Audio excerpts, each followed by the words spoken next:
Baik, Assalamualaikum warahmatullahi wabarakatuh.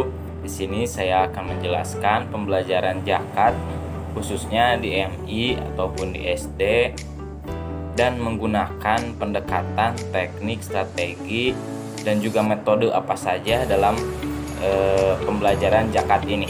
Di sini saya akan menggunakan pendekatan kontekstual, yang mana pendekatan ini untuk mengaitkan dari materi zakat ke kehidupan sehari-hari yang ada di lingkungan siswa itu sendiri. Juga saya menggunakan strategi dari problem solving, yang mana di sini saya menjelaskan atau menanyakan apa yang kamu lakukan jika tetanggamu tidak mempunyai makanan, terutama pada saat hari raya.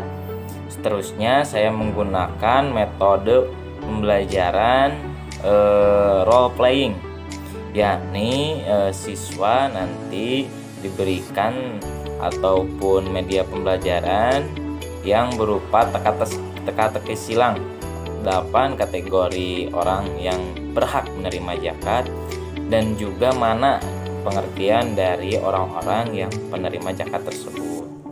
Lalu juga saya ada teknik di sini, teknik tanya jawab.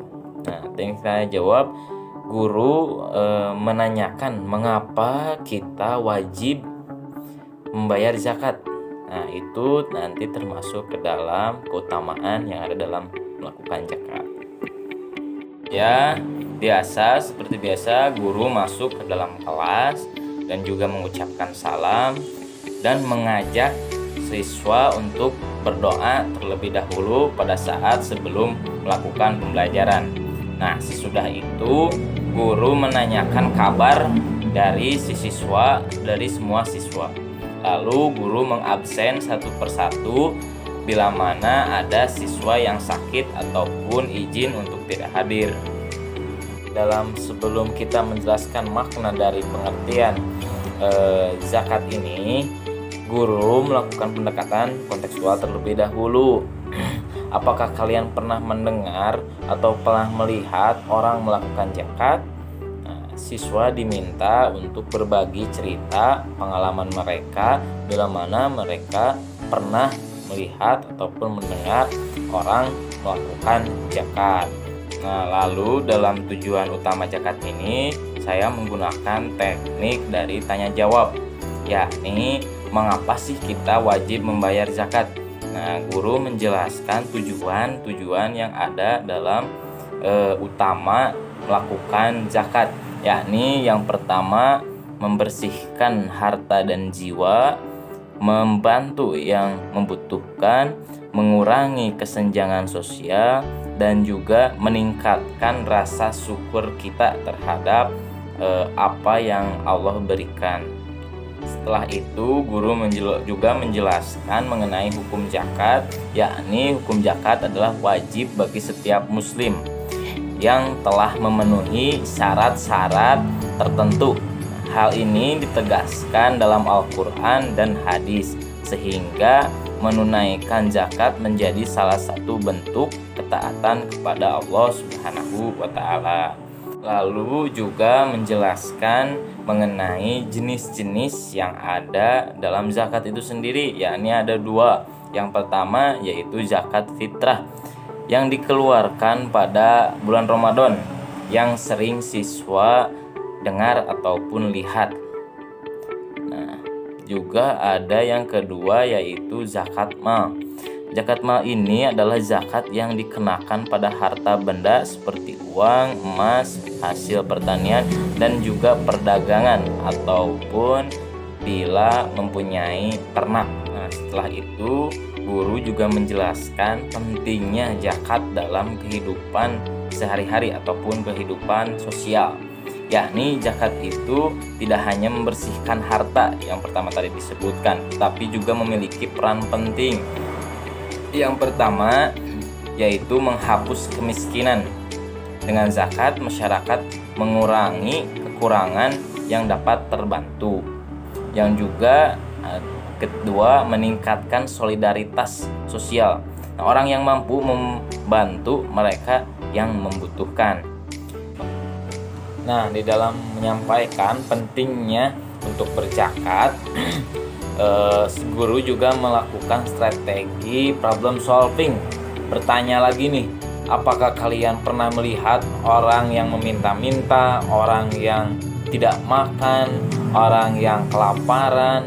Nah, itu salah satu contoh kita membantu orang-orang tersebut dengan kita berzakat.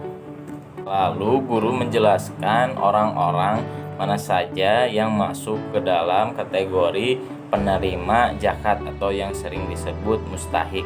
Yakni yang pertama ada fakir, orang yang sangat miskin dan tidak memiliki penghasilan sama sekali. 2. Miskin, yaitu orang yang memiliki penghasilan tetapi tidak mencukupi kebutuhan hidupnya. Lalu ada amil. Amil, orang yang bertugas mengelola zakat ataupun yang disebut panitia zakat.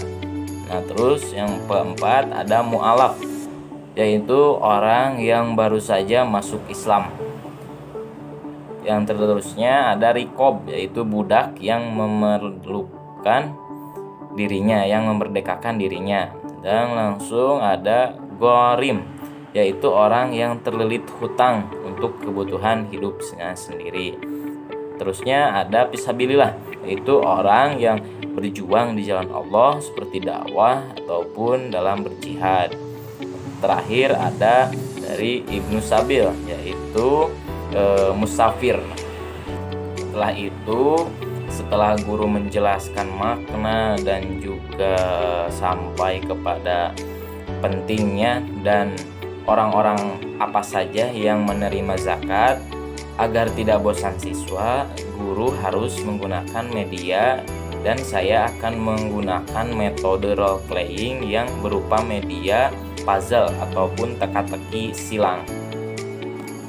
Media pembelajaran teka-teki silang yang mana berisi orang-orang penerima zakat atau yang disebut tadi mustahik.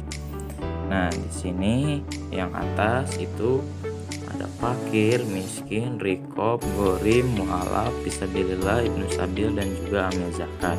Nah, di sini ada pengertian dari orang-orang penerima zakat tersebut. Akan tetapi di sini tidak saling berjajaran. Nah, contohnya fakir itu orang yang memiliki hutang. Nah, itu salah dalam pengertiannya. Orang yang memiliki hutang itu seharusnya ini gorim. Nah, siswa itu diminta untuk mencocokkan mana pengertian dari masing-masing penerima zakat atau mustahik ini. Contohnya yaitu begini, siswa diminta maju ke depan, salah satu siswa, dan juga meminta menggaris dari orang penerima zakat ke pengertian orang penerima zakat tersebut. Misalnya gini, di sini ada mu'alaf. Nah, mu'alaf itu pengertiannya orang yang baru masuk Islam. Nah, di sini siswa diminta untuk menggaris lurus kepada pengertian dari mu'alaf itu sendiri. Contohnya gini, mu'alaf itu orang yang baru masuk Islam. Nah, di sini cari mana yang pengertian orang yang baru masuk Islam. Nah, ini yang jajaran kedua ada orang yang baru masuk Islam. Siswa diminta tarik garis lurus dari mu'alaf ini ke sini. Nah, itu mu'alaf pengertiannya sini. Terus ya, yang ke contoh lain ada orang yang memiliki hutang tadi atau yang disebut gorim. Gorim itu pengertiannya orang yang memiliki banyak hutang. Nah, siswa juga diminta sama menarik garis lurus dari gorim ini ke salah satu pengertian dari gorim. Kita cari dulu mana pengertian dari gorim. Nah, ini ada di atas ya, pengertian dari gorim, yaitu orang yang memiliki hutang. siswa diminta tarik garis lurus dari orang yang penerima zakat yaitu gorim ini ke pengertiannya. Ini gini. Nah, itu salah satu contoh dan seterusnya. Di sini juga ada 8 ya. Guru juga bisa meminta 8 siswa yang ikut dalam metode role playing ini agar pembelajaran tidak bosan dan membuat menarik pada saat pembelajaran.